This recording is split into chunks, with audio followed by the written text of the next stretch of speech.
তোর সাথে আমার কখনো রাগারাগিও হয় নাই, কেন তুই আমার কাছে তালাক চাও? অন্য কিছু চা, যা চা তাই পাবি। স্ত্রী ডাক দিয়া বলে, স্বামী আমার ওয়াদা করেছেন যা চাই তাই দিবেন, অতএব দিতে হবে, নাইলে ওয়াদা ভঙ্গ হয়ে যাবে। এইবার স্বামী চোখের পানিগুলো ছেড়ে দিয়া বলে, স্ত্রী রে, তোরে আমি তালাক দিতে পারবো না, যেহেতু ওয়াদা দিয়েছি চল সমাধানের জন্য রাসূলের দরবারে যাই। সুখের সংসার, স্বামী স্ত্রী আরামে খায়, আরামে ঘুমায়, আরামে থাকি। স্ত্রীটা বলো নেককার, বড় দিনদার। ও আম্মা জানেরা গভীর মনোযোগ দিয়া দেন, স্ত্রীটা বড় নেককার। একদিন রাত্রে বেলায় স্বামীর পানি পিপাসা লেগে গেল। স্বামী ডাক দিয়া বলে, হে স্ত্রী আমার, বড় পানি পিপাসা লাগছে, আমার একটা গ্লাস পানির ব্যবস্থা করিয়া দাও। এইবার স্ত্রী তাকায় দেখে কলসের মধ্যে পানি নেই, কূপ থেকে পানি আনার জন্য বাহিরে চলে গেল। কূপ থেকে পানি উঠাইয়া যখন ঘরের মধ্যে আসছে, আয়েশা দেখে তার স্বামী ঘুমায়া গেছে। এইবার স্ত্রী ভাবলো, হাই রে, আমার স্বামী পানি খুঁজছিল, পানি আনতে দেরি হয়েছে, দেখা ঘুমায়া গেছি। এখন আমিও যদি পানিটা রেখা ঘুমায়া যাই, আমার স্বামীর যদি আবার পানি পিপাসা লাগে তার কষ্ট হয়ে যাবে। আর যদি আমি এখন তার ঘুম ভাঙাই, তার জন্য ঘুম ভাঙাটা কষ্টকর হবে। এই জন্য স্ত্রী গ্লাসটা নিয়ে মাথার সামনে দাঁড়ায় রইলেন। স্বামীর যখন সকালবেলায় ঘুম ভাঙছে, তাকাইয়া দেখে স্ত্রীটা গ্লাস নিয়ে মাথার এখানে দাঁড়ায় রইছে। স্ত্রী রে বলে, ওকে আমার স্ত্রী, তুমি কি রাত্রেবেলা ঘুমাও নাই? কয় না, ঘুমাই নাই।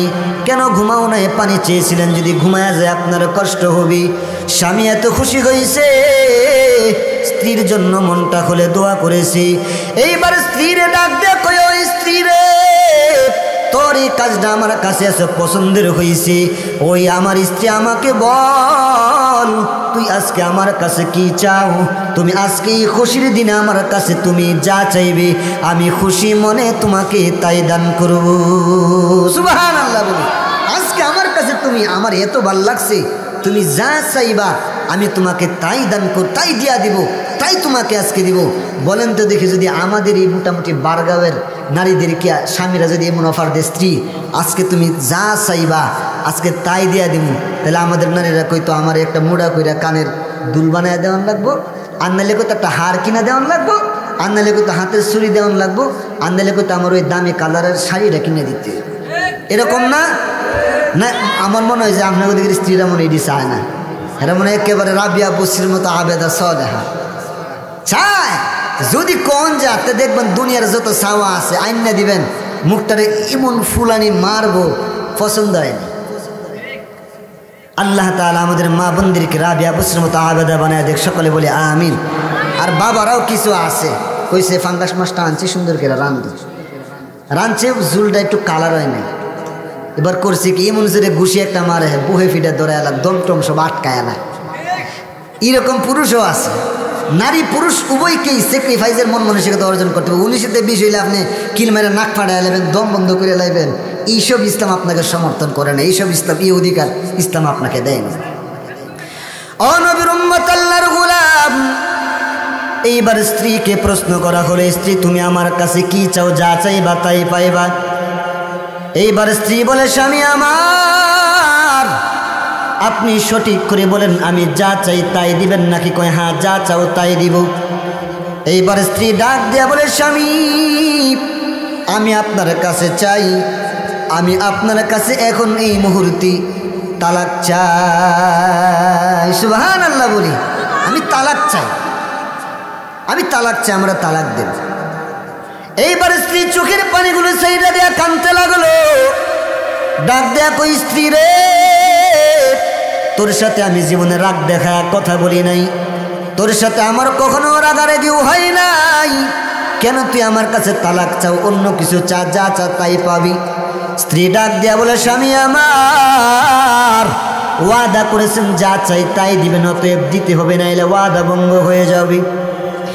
এইবার স্বামী চোখের পানিগুলো ছেড়ে দিয়া বলে, স্ত্রী রে, তোরে আমি তালাক দিতে পারবো না, যেহেতু ওয়াদা দিয়েছি চল সমাধানের জন্য রাসূলের দরবারে যাই। রাসূলের দরবারে যখন রওনা হইছে, রাস্তার মধ্যে হঠাৎ হোঁচট খায়া পইরা গেছে, ফেটে গেছে, বড় কেটে গেছে, রক্ত জিরজির করে পড়তে শুরু করে দিল। এইবার স্ত্রীটা তার গায়ের জামা ছিঁড়িয়া সুন্দর করে ব্যান্ডেজ করে দিল। স্বামী যখন উঠিয়া দাঁড়াইছে, এইবার স্ত্রী বলে, স্বামী আমার চলেন বাড়ি চলে যাই, আমার তালাক লাগবে না। সুবহানাল্লাহ বলে যখন হাত মাত ফাইটা রক্ত বেরিয়েছে, এবার কয় না আমার তালাক লাগবে না। এবার স্বামী কয়, তালাক চাইলা কেন? আর এখন চাইয়াও নবীর দরবারে যাইতেছে সমাধানের জন্য, এখন তালাক লাগবে না, না করো কেন? স্ত্রী চোখের পানিগুলো ছেড়ে দিয়া বলে, স্বামী আমার, রাসূল সাল্লাল্লাহু আলাইহি ওয়াসাল্লাম বলেছেন, আল্লাহ যারা বেশি ভালোবাসে তারা বিপদ আপদ দেয়, বালা মুসিবত দেয়। আমাদের এতদিনের সংসার, আমাদের সুখের পরে সুখ, সুখের পরে সুখ, শান্তির পরে শান্তি, আরামের পরে আরাম, বিপদের পর কোনো বিপদ নাই, কোনো মুসিবত নাই, কোনো বিপদ নাই। আমার মনের ভিতরে সন্দেহ লাগছিল, আমাদের কোনো বিপদ নাই, আল্লাহ কি আমাদেরকে তাইলে ভালোবাসে না? এখন যেহেতু আপনি ব্যথা পাইছেন, আমাদের বিপদ চলে আসছে, এখন বুঝতে পারলাম আল্লাহ আমাদেরকে ভালোবাসে।